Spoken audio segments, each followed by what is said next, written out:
আজ শ্রী শ্রী চৈতন্য চরিতামৃত পাঠ করব, শ্রীকৃষ্ণদাস বিরচিত। আজকে প্রথম আদিলীলা যে তার দ্বিতীয় পরিচ্ছেদ পাঠ শুরু হবে। আজ সপ্তম পর্ব।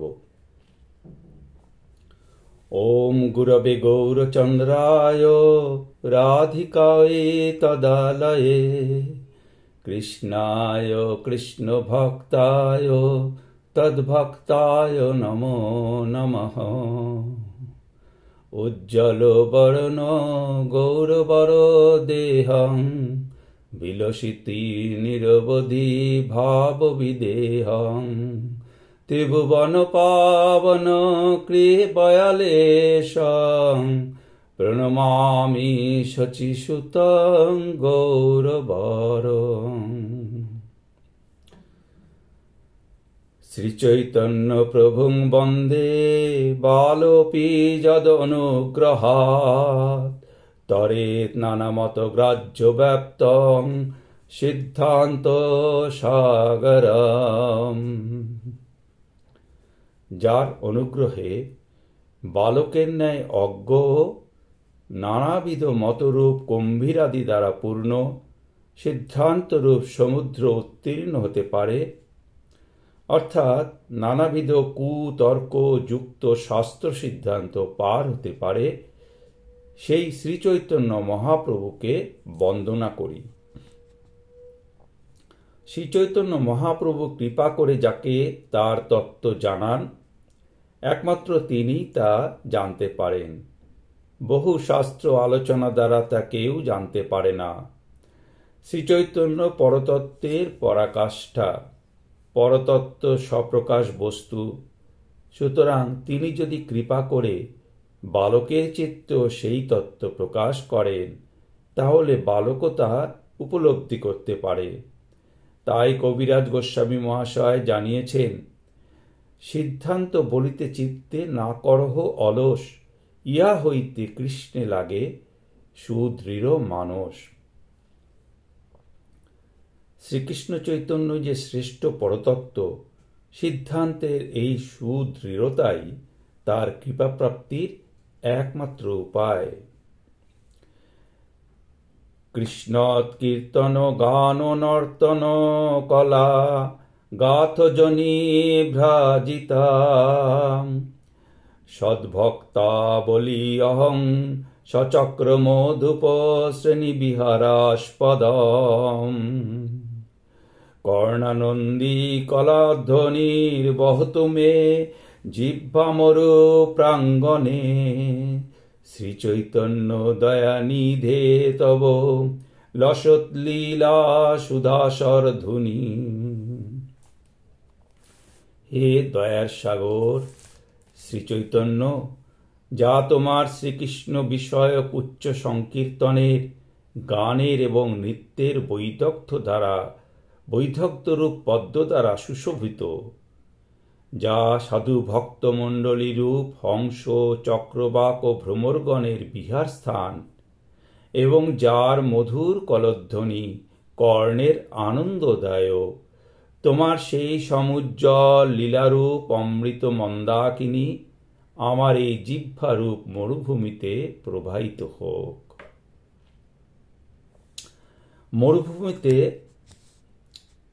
মরুভূমিতে যেমন কোনো নদী থাকে না, তেমনি গ্রন্থকার দীনতা সহকারে বলছেন, তার জিহ্বাতেও শ্রীকৃষ্ণ কথা নেই।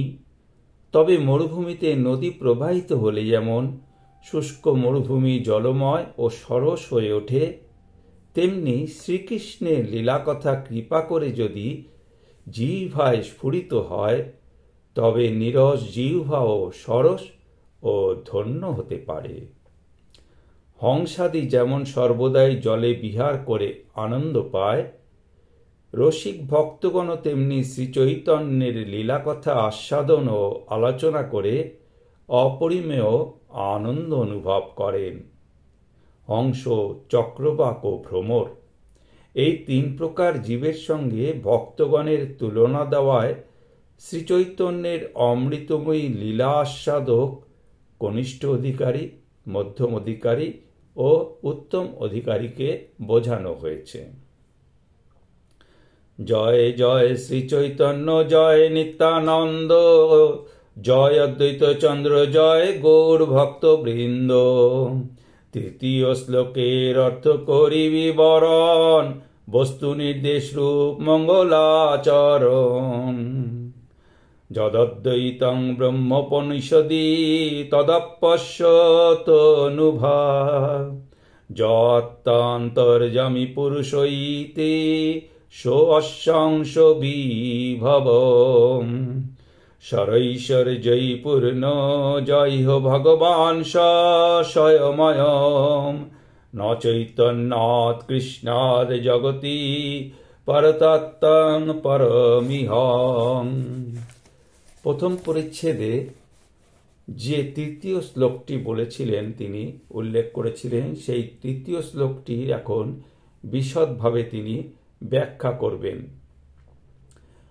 তৃতীয় শ্লোকটি যেটি পড়া হলো তাতে বলা হয়েছে, উপনিষদ যাকে অদ্বৈত ব্রহ্ম বলেন তিনিও এই শ্রীকৃষ্ণ চৈতন্যের অঙ্গজ্যোতি।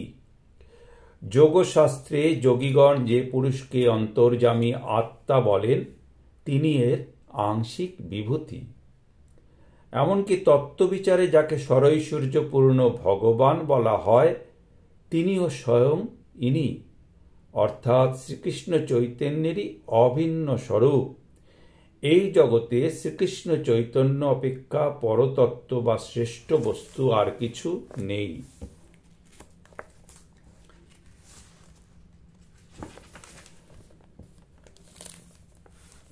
ব্রহ্ম আত্মা ভগবান অনুবাদ তিন, অঙ্গ প্রভাংশ স্বরূপ তিন বিধেয় চিন। অনুবাদ আগে পাছে বিধেয় স্থাপন, সেই অর্থ কহি শুনো শাস্ত্র বিবরণ। স্বয়ং ভগবান কৃষ্ণ, কৃষ্ণ পরতত্ত্ব, পূর্ণ জ্ঞান পূর্ণানন্দ পরম মহত্ব। নন্দসূত বলি যারে ভাগবতে গায়, সেই কৃষ্ণ অবতীর্ণ চৈতন্য গোসাই।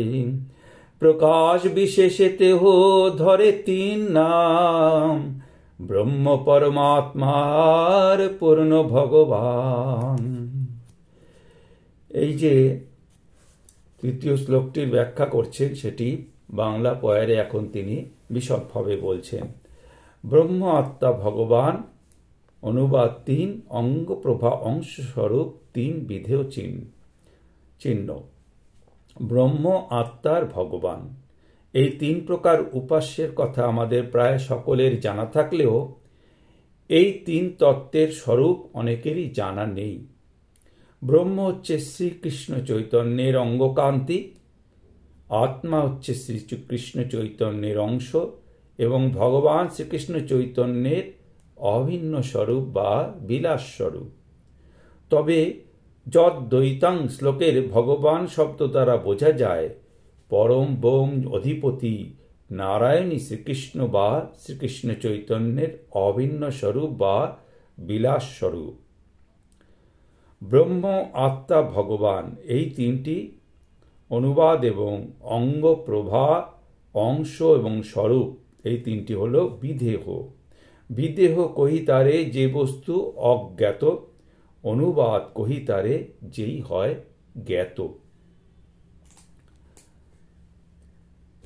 সেই অর্থ কহি শুনো শাস্ত্র বিবরণ, স্বয়ং ভগবান কৃষ্ণ, কৃষ্ণ পরতত্ত্ব। স্বয়ং ভগবান এই যে শ্লোকে বলা হলো, যিনি সকলের মূল, যার ভগবত্তা থেকে অন্যের ভগবত্তা, তিনি স্বয়ং ভগবান। শ্রীকৃষ্ণই স্বয়ং ভগবান।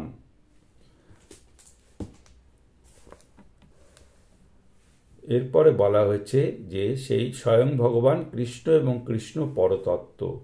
এই পরতত্ত্ব হচ্ছে শ্রেষ্ঠ তত্ত্ব, পরম তত্ত্ব, পূর্ণ জ্ঞান মানে অদ্বয় জ্ঞান তত্ত্ব।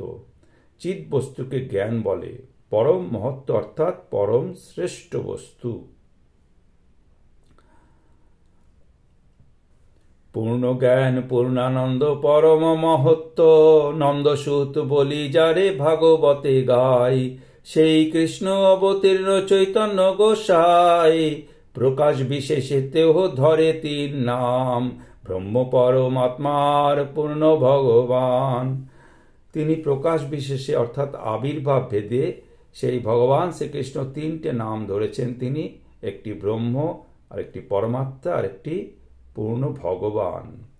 ব্রহ্ম শ্রীকৃষ্ণের নির্বিশেষ রূপ, এর রূপ গুণ নীলাদি কিছু নেই, কেবল আনন্দ সত্তা রূপে অবস্থিত।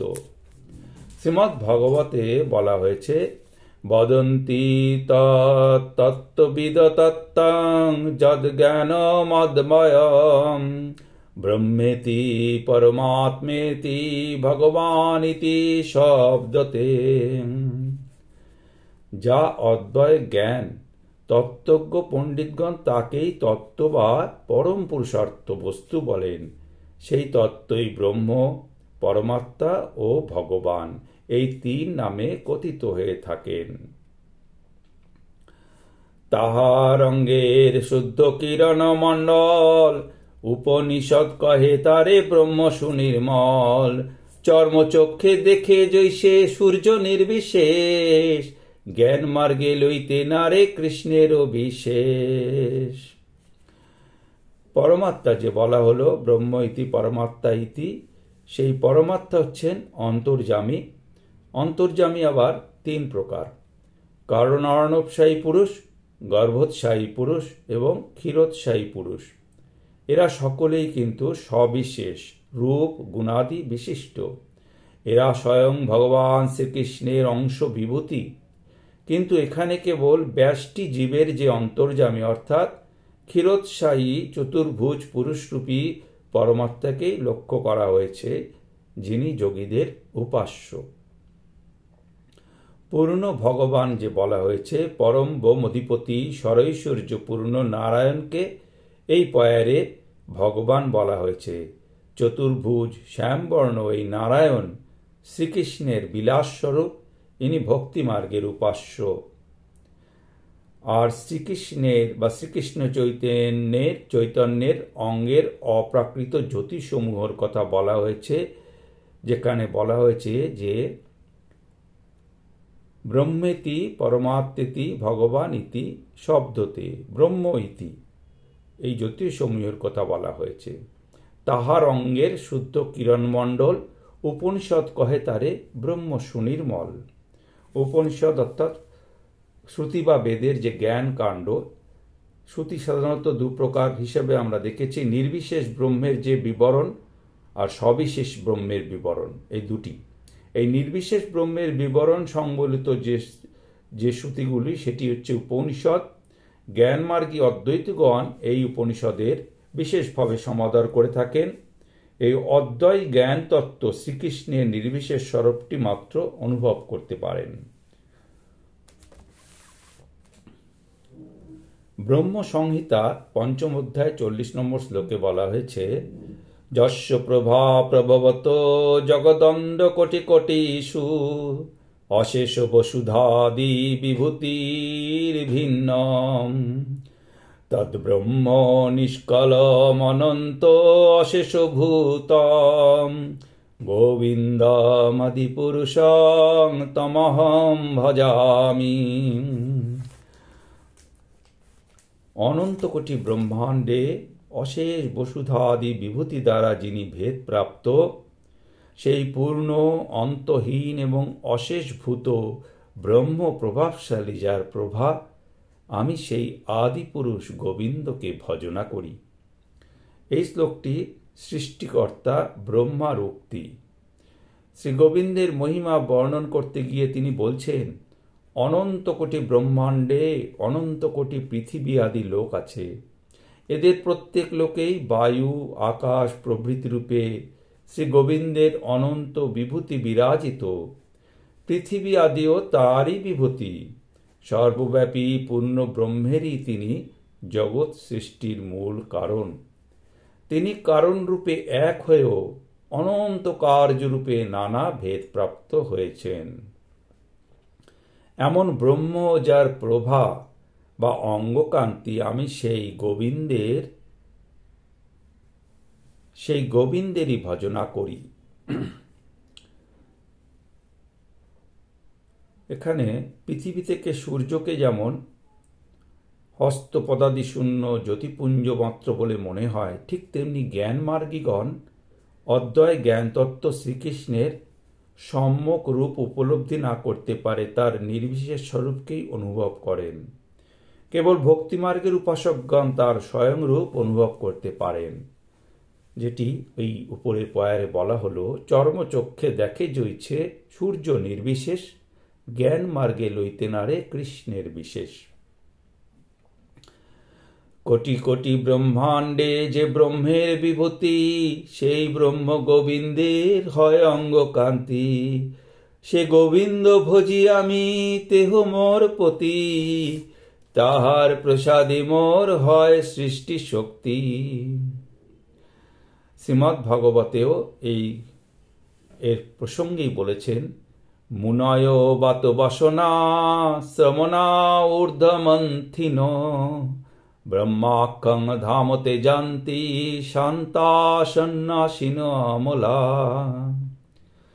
পরমার্থ বিষয়ে শ্রমশীল দিগম্বর যে মুনিগণ, ঊর্ধ্বরেতা কামনাশীর্ণ নির্মল সন্ন্যাসীগণ, ভগবানের যে ব্রহ্ম নামক তেজ বা অঙ্গকান্তি তারা প্রাপ্ত হন। সুকঠোর ব্রহ্মচর্য পালনকারী সন্ন্যাসীগণ সিদ্ধ অবস্থায় শ্রী গোবিন্দের যে ব্রহ্ম নামক তেজ বা অঙ্গকান্তিকেই প্রাপ্ত হন। যারা সাযুজ্য মুক্তিকামী সেই সিদ্ধ মাহাত্ম্যগণ ব্রহ্মের এই নির্বিশেষ জ্যোতির্ময় ধাম প্রাপ্ত হন। আত্মা অন্তর্যামী যারে যোগশাস্ত্রে কয়, সেও গোবিন্দের অংশ বিভূতি যে হয়। অনন্ত স্ফটিকে জইছে এক সূর্য ভাসে, তৈছে জীবে গোবিন্দের অংশ পরকাশে। আত্মা অন্তর্যামী যারে যোগশাস্ত্রে কয়, আত্মা অন্তর্যামী অর্থাৎ আত্মা বা পরমাত্মার কথা বলা হয়েছে, সেও গোবিন্দের অংশ বিভূতি, গোবিন্দের অংশ স্বরূপ বিভূতি বা ঐশ্বর্য। অনন্ত স্ফটিকে রয়েছে এক সূর্য ভাসে। এক সূর্য যেমন অনন্ত স্ফটিকে প্রতিবিম্বিত হয়ে অনন্ত রূপে প্রতিভাত হয় বা প্রকাশিত হয়, সেই রকম ভগবান শ্রীকৃষ্ণ অনন্ত কোটি জীবের প্রত্যেকের হৃদয়ে তিনি পরমাত্মা রূপে প্রকাশিত হন। শ্রীমদ্ ভগবদ্ গীতাতেও এরূপ একটি কথা আছে, অথবা বহুনায়েতেন কিং জ্ঞাতেন তব অর্জুন, বিষ্টব্যহমিদঙ্কিতস্নাম একাংশেন স্থিত জগৎ। ভগবান বলছেন অর্জুনকে, হে অর্জুন, এই যে পৃথক পৃথকভাবে বহু বিষয়ের জ্ঞান দ্বারা তোমার কি প্রয়োজন? আমি এক অংশ দ্বারা অর্থাৎ পরমাত্মা রূপে এই সকল জগৎ ধারণ করে রয়েছি।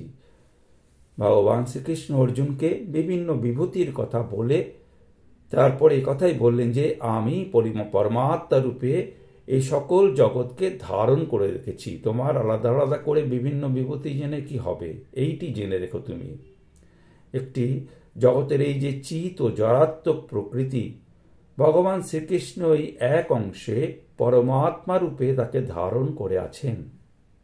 প্রকৃতির যে অন্তর্যামী যে পুরুষ, ব্রহ্মাণ্ডের অন্তর্যামী যে পুরুষ, ব্যষ্টি জীবের অন্তর্যামী যে পুরুষ, তাদের প্রত্যেকেই ভগবান শ্রীকৃষ্ণের অংশ। জগতের সৃষ্টি স্থিতি প্রলয়ের কর্তা ব্রহ্মা বিষ্ণু ও মহেশ্বর বা শিব, তারাও শ্রীকৃষ্ণেরই অংশ। সৃষ্টিকর্তা রূপে তিনি জগতের সৃষ্টি করেন, পালনকর্তা রূপে তিনি জগতের প্রলয় বা সংহার করেন। অর্থাৎ সর্বব্যাপী রূপে শ্রীকৃষ্ণই সর্বত্র অবস্থান করছেন। শ্রীমদ্ ভগবতেও বলা হয়েছে, তমিমম মহমজং শরীর ভাজাং হৃদি হৃদি অধিষ্ঠিতমাত্মকল্পিতানাম প্রতিদৃশ্যমিব নৈকধারকমেকাম সমধিগত অস্মি বিধুত ভেদমোহ। ভীষ্মদেব শ্রীকৃষ্ণকে স্তব করে এই শ্লোকটি বলেছিলেন যে বিভিন্ন লোকের দৃষ্টিতে বিভিন্ন স্থানে প্রতিভাত সূর্য যেমন এক, তেমনি নিজে সৃষ্ট প্রাণীদের হৃদয়ে হৃদয়ে বিভিন্নভাবে প্রকাশিত সেই কৃষ্ণ প্রকৃতপক্ষে জন্মরহিত, অর্থাৎ এক। আমার ভেদ মোহ দূর হয়, এই কৃষ্ণকে আমি উপলব্ধি করতে পারলাম। ভীষ্ম সরসজ্জায় বসে তিনি শ্রী ভগবান কৃষ্ণকে বলেছিলেন এ কথাটি, যে আমার ভেদ দূর হয়, আমি উপলব্ধি করলাম যে শ্রীকৃষ্ণই প্রতিটি হৃদয়ে পরমাত্মা রূপে তিনি প্রকাশিত রয়েছেন, প্রকৃতপক্ষে তিনি জন্মরহিত। সেই তো গোবিন্দ সাক্ষাৎ চৈতন্য গোসাই, জীব নিস্তারিতে হইছে দয়ালু আর নাই। পরম বোমেতে বৈশে নারায়ণ নাম, সরৈশ্বর্য পূর্ণ লক্ষ্মীকান্ত ভগবান। বেদ ভাগবত উপনিষদ আগম, পূর্ণতত্ত্ব যারে কহে নাহি যার সম। ভক্তিযোগে ভক্ত পায় যার দর্শন, সূর্য যেন সবিগ্রহ দেখে ভক্ত দেবগণ। এখানে বলা হলো সেই গোবিন্দ বা সাক্ষাৎ চৈতন্য গোসাই জীব নিস্তারণ করতে তিনি আবির্ভূত হয়েছেন, এরূপ দয়াল আর নেই। পরম ভূমিতে তিনি নারায়ণ রূপে বসে আছেন, সরৈশ্বর্য তিনি পূর্ণ ভগবান, লক্ষ্মীকান্ত ভগবান। সরৈশ্বর্য কি কি? ঐশ্বর্য, বীর্য, যশ, শ্রী, জ্ঞান ও বৈরাগ্য। যিনি সরৈশ্বর্য পূর্ণ লক্ষ্মী দেবীর কান্ত বা পতি, তিনি পরম ভূমির অধিপতি নারায়ণ। বেদ ভাগবত উপনিষদ আগম, পূর্ণতত্ত্ব যারে কহে নাহি যার সম। বেদের যে ব্রহ্মতত্ত্ব নির্ণায়ক অংশ, সেটি উপনিষদ। আগম বলতে এখানে বলা হয়েছে তন্ত্রশাস্ত্রের কথা। এই সবেতেই পূর্ণতত্ত্ব বা পূর্ণ বস্তুর কথা বলা হয়েছে, যাতে কোনো কিছুর অভাব নেই। আর ভক্তি যোগে ভক্ত পায় যার দর্শন, সূর্য যেন সবিগ্রহ দেখে দেবগণ। ভক্তি যোগে ভগবানকে সেব্য আর নিজেকে সেবক মনে করে ভগবানের সেবা লাভের জন্য বা তার প্রীতিবিধানের জন্য যিনি ভজনা করেন, তিনি হচ্ছেন ভক্ত। আর তার সাধন যেটি, সেটি হচ্ছে ভক্তিযোগ। সূর্যলোকবাসী অথবা সূর্যলোকের নিকটবর্তী দেবতাগণ যেমন সূর্যের হস্তপদাদি বিশিষ্ট রূপ দেখতে পান, তেমনি যারা ভক্তিপথের উপাসক তারাও ভগবানের হস্তপদাদি বিশিষ্ট রূপের দর্শন পান। ভগবানের অন্তরঙ্গা স্বরূপ শক্তির বৃত্তি হল ভক্তি। ভক্তির কৃপাতেই জীব ভগবানের হস্তপদাদি বিশিষ্ট রূপ দর্শন করতে পারেন। আজকের মতো পাঠ আমাদের এখানেই শেষ হলো। ওম শ্রীকৃষ্ণ চৈতন্যার্পণমস্তু। হরি ওম তৎসৎ। হরে কৃষ্ণ কৃষ্ণ কৃষ্ণ হরে হরে, হরে রাম রাম রাম হরে হরে। হরি বল হরি বল হরি বল।